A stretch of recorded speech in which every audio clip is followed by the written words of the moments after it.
Hey everyone, it's Kong again with another episode of Should You Summon. As always, going to be presenting high-level overviews to help you decide whether this banner is worth your hard-earned vouchers and crystals.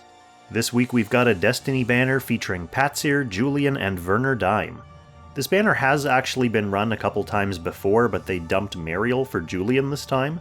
The banner will run from February 16th to March 1st.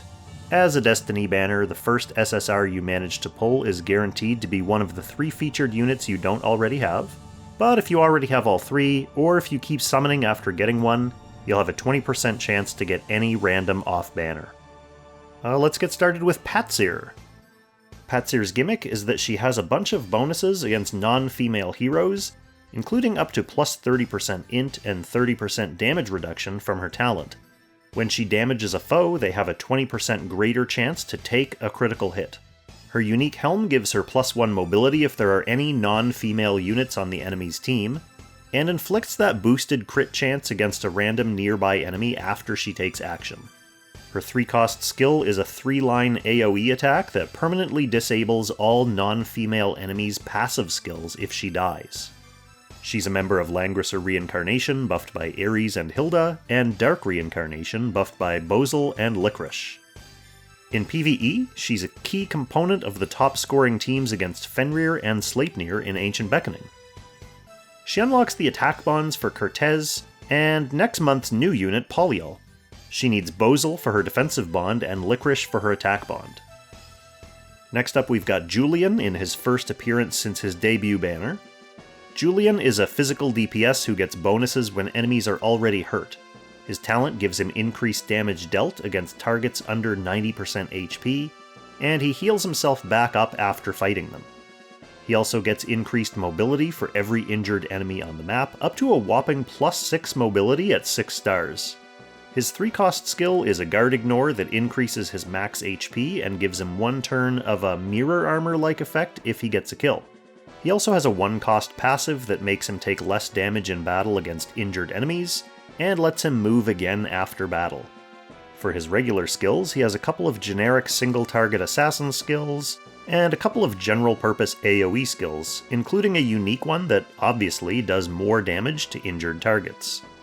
He's a member of Langrisser Reincarnation, buffed by Ares and Hilda, Dark Reincarnation, buffed by Bozel and Licorice, and Meteor Strike, buffed by Zerida and Epsilon.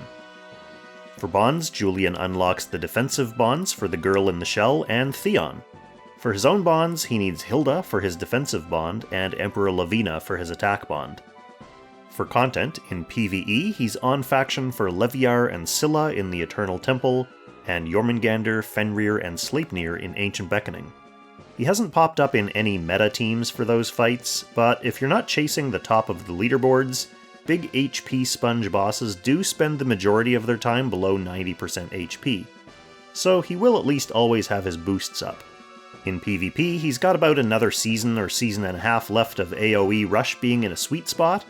If another unit opens up with a big AoE, Julian can rack up his 6 mobility and jump into the Rush. He can either follow up with an AoE of his own, or go for a snipe on an important injured enemy. Now that SP Matthew and Sword of Light and Shadow are here, and with Polyol coming soon, Julian does have more partners to work with, which sees his stonks go up for now. Finally, we have Werner Dime. Werner is all about mobility. He boosts the mobility of nearby allies and lets them move through a defensive tile with no penalty. His 3C lets him select between a speed, attack, or defensive mode, each with different buffs. No matter which mode you pick though, you gain a permanent +1 mobility and +5% to all non-HP stats, stackable up to 3 times. He also has an attack that ignores guard if you move 10 tiles before combat, making him a kind of long-range pseudo-assassin with conditions. He's a member of Langrisser Reincarnation, buffed by Ares and Hilda, and Empire's Honor, buffed by Bernhardt, Leon, Lance, and Rosenseal. He unlocks the defensive bond for Hilda, and for his own bonds he needs Rosalia for his defensive bond and Leon for his attack bond. Alright, let's just move along to the notes for Noobs. Patsyr is especially useful in 2 Ancient Beckoning fights, but she's also surprisingly strong for most PvE. Her bond unlockers are both on recurring banners too, so she's actually kind of beginner friendly. And, of more recent importance, she's now needed for Polyel's attack bond. Julian is a PvP unit who fits in well with AoE-focused teams while they last. Werner Dime makes everyone go fast. He's decent, but his most important use is really unlocking the tankiness bond for Hilda. So if you're a newer player who's building a Langrisser Reincarnation team around Hilda as your main tank and buffer, he is worth summoning for that alone. Finally, just my usual reminder about upcoming banners. Like I mentioned last week, rather than keep repeating my whole spiel about upcoming banners in every single video, I'm going to do that whole summary in the main episode of the month. These smaller weekly episodes will just mention any upcoming banners that might be pertinent to these specific heroes.